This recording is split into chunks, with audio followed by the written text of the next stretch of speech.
Ladies and gentlemen, welcome back to the game side, and very late happy 2024 to you all. I usually cook up another video before January's over, but I was very much enjoying my downtime. What the fuck?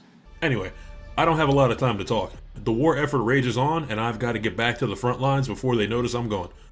For the first breakdown of this year, we are helldiving into Helldivers 2, published by PlayStation Studios and developed by Arrowhead Game Studios. Established in 2008 in Skellefteå, Sweden by a group of university students, Arrowhead Games was off to a strong start when their first game, Magica, won Game of the Year at the Swedish Game Awards in 2011. After that came the Showdown Effect in 2013 and Gauntlet in 2014. In 2015, they released their most well-received title up to that point, Helldivers, which was a top-down shoot-'em-up. In 2020, Arrowhead Game Studios let slip that they were working on a new project that would be a third-person shooter, and a bit over 3 years later, here we are, blessed with Helldivers 2. I couldn't find the number of total sales for the first Helldivers, but the sequel has sold 1 million within the first few days of its release, and, at the time of this recording, the devs have had to increase the concurrent player cap twice so far to what is now 700,000 in order to keep the servers from blowing up. So, you can say the sequel has been well received, for many reasons which we will get into. First and foremost, being a Sony published game on Steam, you will have to link your Steam account to a PlayStation Network account. Once that's done, you're presented with what is in effect an orientation video, which loosely outlines the reason why you'll be thrust into hell against innumerable odds on a daily basis. As a Helldiver, your job is to defend humanity's unwavering bastion of peace and democracy, Super Earth, against the encroaching hordes of Terminids, which are monstrous bug-like creatures with varying offensive capabilities, Take this little fella who you might find buzzing around kitchens. and automatons, which are killer robots with far too much firepower. There's no story campaign in Helldivers 2 because that would imply the end of the threats, which is impossible since there are literally countless amounts of either current enemy faction, and their numbers become more and more incalculable by the day. Fear not, because as Helldivers, it is our sworn duty to dive headlong into an overwhelming tide of deadly foes and make it out the other side. And we will do it together. Who's coming with me? Who's coming with me? You don't get thrown to the front lines without a tutorial, however. Before a Helldiver sees true combat, they have to earn their cape. You're given a short tutorial course which teaches you the basics and scratches the surface of what is a mechanically rich gameplay experience. First lesson, diving to the ground or laying prone. This is a third-person shooter, and aim is important, so the first learning curve I approached was the fact that your accuracy improves dramatically the more still you are, meaning running and gunning won't land many shots, but laying prone is the most accurate you can be. Diving prone will also lessen the damaging impact of nearby explosions and make you a more elusive target for enemy fire. Be careful though, there is fall damage and diving from large heights will damage and ragdoll you, leaving you briefly vulnerable to attack. Next, you are introduced to stims. Stims are your primary method of healing that not only recover your health, but also your stamina. Yes, there is a stamina gauge, and with the amount of running you'll be doing, it will annoy you, but there are ways to manage stamina consumption, which I will get into later. Stims can also repair limb damage. If an arm is injured, your aiming and throwing will suffer. If a leg is injured, you won't be able to run, and if your chest hemorrhages, you will bleed out fairly quickly. Injuries are noted below the stamina gauge toward the bottom of the screen, so the part of you that needs fixing will never be a mystery. Moving on, we have weapon functions. Firing guns can be done over the shoulder or in first-person mode for greater accuracy. Firing over the shoulder will show you a stationary reticule, as well as a moving circle which represents where your shots will actually go, and that circle will move less frequently when you are moving less frequently. I always go to first-person aiming so that I don't have to worry too much about missing shots and wasting ammo. Of course, with first-person aiming, your peripheral vision is limited, so smaller enemies may creep up on you from outside your field of view. There's a time and a place for both aiming modes, so keep your head on a swivel. Another learning curve I suffered on is ammo use. The typical bullet counters are absent from Helldivers 2, instead showing you a magazine-shaped meter which vaguely represents how much of your current mag or clip is left. If you reload, whether you have most of your mag full or empty, the remaining bullets in the mag are gone. Make sure you have a reliable sidearm and a support weapon to fall back on, and plan your reloads carefully. You also get grenades, and they, much like every single other explosive in the game, will knock you down, damage you, kill you, or all three, if they happen close enough to you. Whether it be guns or grenades, friendly fire is always prevalent when you're in the field, so watch your shots and communicate with squad mates to avoid burning through your limited number of lives. Enemies will also have varying levels of armor, from light to medium to heavy. Most guns pierce light armor, and some weapons pierce medium armor. Sometimes armor plating is frontal and the back of the enemy is completely open to damage, and sometimes the enemy is entirely armored with one or two weak spots you have to try your best to hit. If your aim still needs adjusting, you can modify your guns on the fly by holding the reload button. You can adjust the zoom of your scope, the firing mode or firing rate, and make use of a mounted flashlight in case visibility is poor, like at nighttime or within foggy areas. The tutorial touches on stratagems, so I'll skip ahead a bit and cover those now. A well-timed and accurately aimed stratagem can turn the tide in an instant, and provide breathing room for you and your allies to plan your next move. You'll have a few default stratagems that will always come with you into a mission. Reinforcements, which allow you to bring dead allies back into the fight. An SOS beacon, which can be used to let other players know you need help in your current mission. And resupply, which drops supply caches used to replenish ammo, stims, grenades, and some gadgets. Sometimes there will be an event specific to the planet you're fighting on, or a tactical objective in a mission which will give you an additional temporary stratagem to use. The stratagems you can actually select to bring with you all have their uses, no matter how unimpressive they may seem at a glance. Stratagems fall into 6 categories, and the categories as a whole can be upgraded through ship modules, which we'll get into in a bit. The Patriotic Administration Center category provides a lot of support weapons, which may only take up a support weapon slot, or the ammo for the support weapon can be so cumbersome that you'll need to carry a separate ammo cache in your backpack slot. An ammo cache that one of your allies can choose to carry in order to manually load your support weapon and lessen the reload time to damn near instant.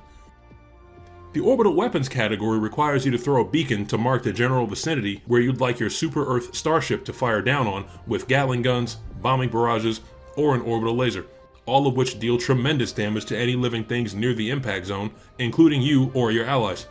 The Hangar category employs your starship's pilot to do strafing runs, which typically fire their payloads in a specific direction, lessening the chance you or your allies will get caught in the crossfire.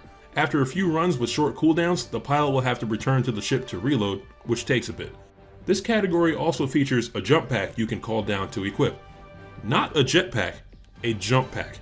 It's semi-useful for escaping hordes of enemies, but the recharge time is so lengthy I rarely use it. The Bridge category features more nuanced orbital strikes like gas clouds to corrode enemies, electromagnetic clouds which stun or slow, and defensive placements like a piloted gun turret or shield generator.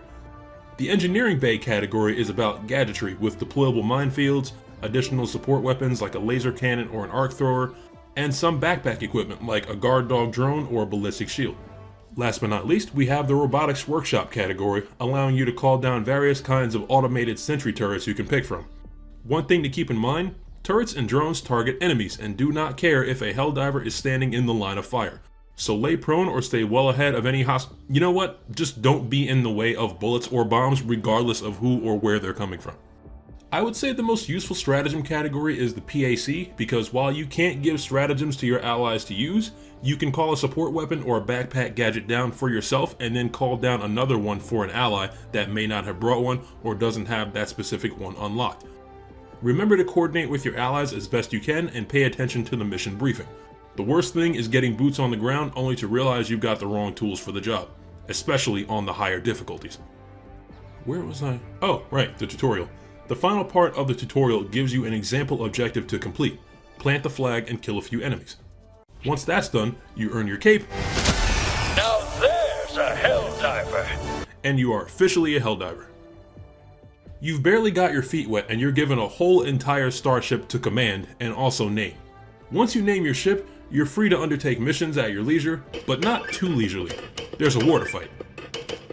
The ship interior will look bare bones until you unlock more ship modules, but for now it does what you need it to do. The ship management terminal is one spot you'll frequent. Here you can spend requisitions in order to unlock more stratagems, and spend samples to unlock ship modules. Ship modules provide benefits to certain stratagem categories like increased health for turrets, or decrease deployment time for orbital strikes. Some module unlocks will change sections of your ship interior to reflect the work your crew is doing in order to keep your arsenal in fighting shape. Both requisitions and samples can be earned in missions, but it takes slightly longer to find enough samples to purchase any ship module, so spend those wisely. Next, we have the Armory, which is where you can edit your loadout. We discussed weapons earlier, but not armor, which is just as important. Armor has 3 types: light, medium, and heavy. The armor type determines how high or low its 3 stats will be: armor rating, movement speed, and stamina regen. Each armor also has a passive that's usually in line with the armor type. Heavy armor typically has a passive that makes you harder to kill, light armor typically makes you stealthier, and medium armor is rightly balanced in the middle.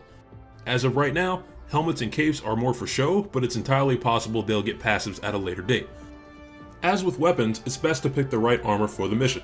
If you're doing a simple kill mission, you won't have to run very much, or very far, so heavy armor with the fortified passive and a nice machine gun would be top picks. Are you doing a blitz mission where you're racing against the clock? Light armor with the scout passive can give you the speed, stamina, and situational awareness to get in and get out. If neither of those are apt for the occasion, you can't go wrong with medium armor, especially with the engineering kit or med kit passives. Now that you know what you've got at your disposal, it's time to engage in galactic war. From the holo map on board your ship, you can see all nearby sectors of space and how close enemy-controlled sectors are to Super Earth. They're not that close at all, currently, and we want to keep it that way. When you pick an enemy-controlled sector, you'll see what planets you've successfully liberated and which planets are undergoing a liberation campaign. Select one of those planets, and you'll see mission campaigns you can start fresh, as well as campaigns of other players currently at the same planet. Campaigns consist of different types of missions: launch an ICBM, defend a site, conduct a geological survey, and so on. You must complete all missions within a campaign in order to complete the campaign and gain the maximum amount of rewards. The higher the difficulty you're playing on, the more missions you will have to complete in your chosen campaign, and the worse things will be as far as the enemy difficulty and density. Once you decide on a campaign mission, you'll see a map of the AO, showing you where your main objectives are, at least one tactical objective, enemy concentrations, the evac zone, and how much time you'll have to complete the mission. Once you've selected a mission to do and your game is set to public, other players can start joining you from right now. If you're ready to go, head to your Hellpod to prepare to drop. Select where in the AO you'd like to drop to, select a booster which will provide benefits to the whole squad, choose 4 stratagems to bring with you, and ready up. When everyone readies up, you'll get to witness probably the best loading screen of any game to date.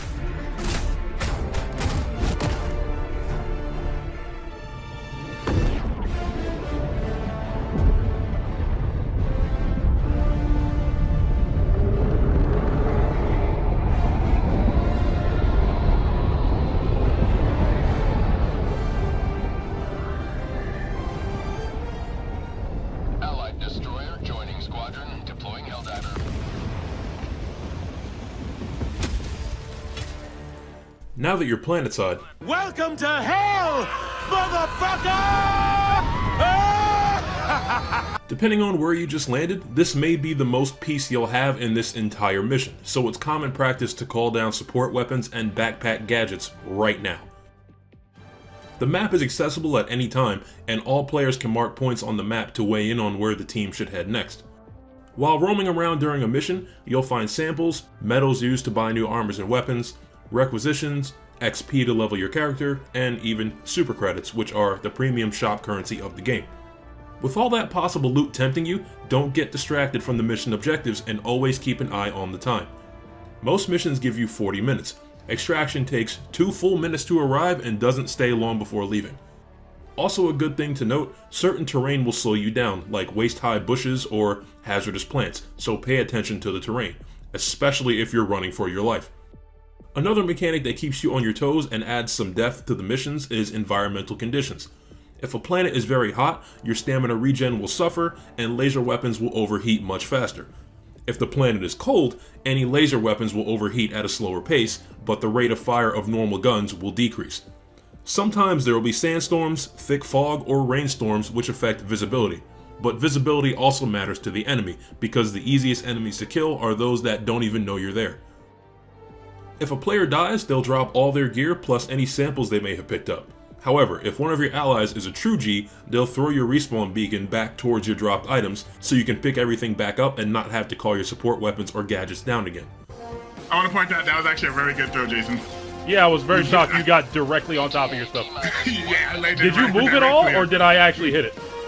Yeah, I landed literally right on top of it. I will stress this now since I've heard some players are getting gunned down by their allies over it. Everything gathered in missions, from samples and medals to requisitions and XP, every resource is shared across your team.